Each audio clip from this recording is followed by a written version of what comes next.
потому что я уже 13 лет языковой активист. Вообще раньше, но наша деятельность всегда была нацелена на сахаязычных. Потому что у нас, вот, допустим, до 2018 года у нас была все равно проблема в том, что не хватало якутских групп, якутских классов, сахаязычных, обучающих на якутском языке, классов и детских садов. Да? И в этом направлении мы работали, увеличивались классы. Вот, допустим, Ягнага, Саха-гимназия, АИКГАТА, эти школы все открывались благодаря родительским движениям. И также открывались дополнительные классы сахаязычные в школах, например, 17, 23, 3, 33 и так далее. Да? А потом в 2018 году, когда ввели в закон об образовании новшество, согласно которому родители должны подавать заявление для того, чтобы дети обучались на родном языке, вот тогда вот мы поняли, что нужно работать еще с родителями и им объяснять, почему их дети должны обучаться на родном языке и почему они должны вот проходить все эти препоны, заявления, куда-то где-то настаивать, где-то себе вот найти место, да, сахаязычных. Вот, и сейчас я вот исследую уровень владения родным языком детей Саха.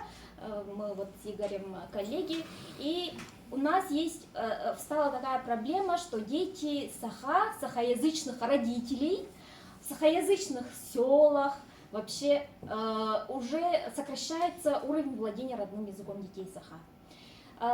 И поэтому это нас насторожило. И сейчас, наверное, очень своевременно, что мы выходим на русскоязычные Саха, потому что сейчас их стало много. Родителей, которые обучались в 2000-х годах, я называю их родителями ЭГЭ, когда вот ввели ЭГЭ, а уже язык, родной язык, он как бы ушел на второй план, и поэтому все были нацелены на русский язык и на математику. Так, и эти родители не считают надобным обучать своих детей на родном языке. Поэтому вот мы работали с сахаязычными родителями. Вот если посмотреть в цифрах, можно, пожалуйста, да? Дальше сразу таблицу. Ага. Так, вам видно, нет? Видно.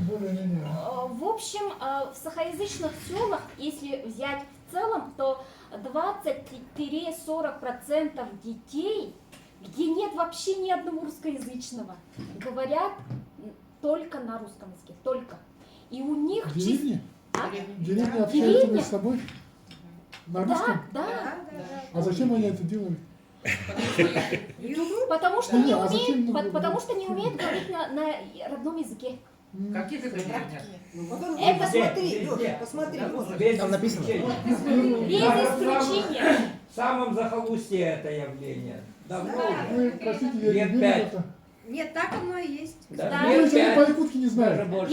Я говорю, от 1 до 7% детей не умеют говорить на родном языке. Причем, что по возрастам, можно я ставлю, да, вот Да. практический пример.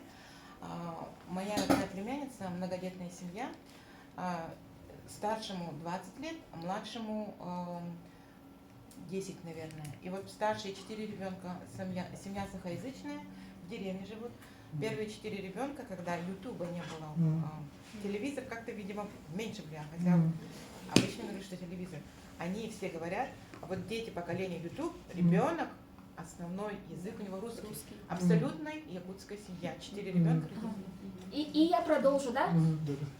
Только 30-40% детей, вот пока вот в Усалданском улусе лучшие показатели, но это было проектное исследование, 30-40% детей говорят хорошо на родном языке полноценно. И где-то 20-30 детей, 20-30-40% детей говорят на смешанном. И при этом они не знают, например, допустим, говорят, какого цвета, вот желтый скажут, да, и они не знают, вот какого цвета это на якутском языке. Сахархай они не знают. Вот таких детей 20-40. То есть получается вот у нас, поэтому вот мы сахаязычные саха, трубим везде, что есть у нас проблема и нужно с этим что-то делать. И сейчас очень много движений, очень много работы ведется как правительственными, так и общественными структурами. И я бы хотела отметить, что в этом году, 23 ноября, да, то есть в прошлом году, что в некоторых деревнях, там в одном, двум, трем в Улусе, есть какое-то улучшение. Вот, допустим, в детских садах или в 1-2 классе дети лучше говорят на якутском языке, чем, допустим, которые учатся в 4 классе. То есть получается вот это движение, которое началось с 2019 года, когда родители вот стали активно говорить о том, что да, у нас есть проблема, люди начали это понимать и что-то делать. Да, есть какие-то, это еще подтвердится в следующем году, если мы дальше продолжим, да. Но вот вообще языковой активизм, он признан одним из действующих методов сохранения языков на Западе.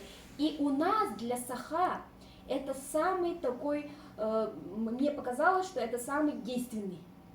Потому что у нас люди очень активные, очень такие пассионарные, где-то вот что-то обязательно нужно где-то покритиковать, может быть, да, и на основе этой критики что-то меняется, и кто-то, в основном тогда, да, конечно, критикует, и из-за этого что-то меняется. Вот, и вот я хотела вам сказать, что есть проблемы среди сахаязычных саха тоже, и нам нужно всем подключаться к этой проблеме, чтобы они поняли, что все поняли, что говорить на родном языке это круто. Хорошо, спасибо большое.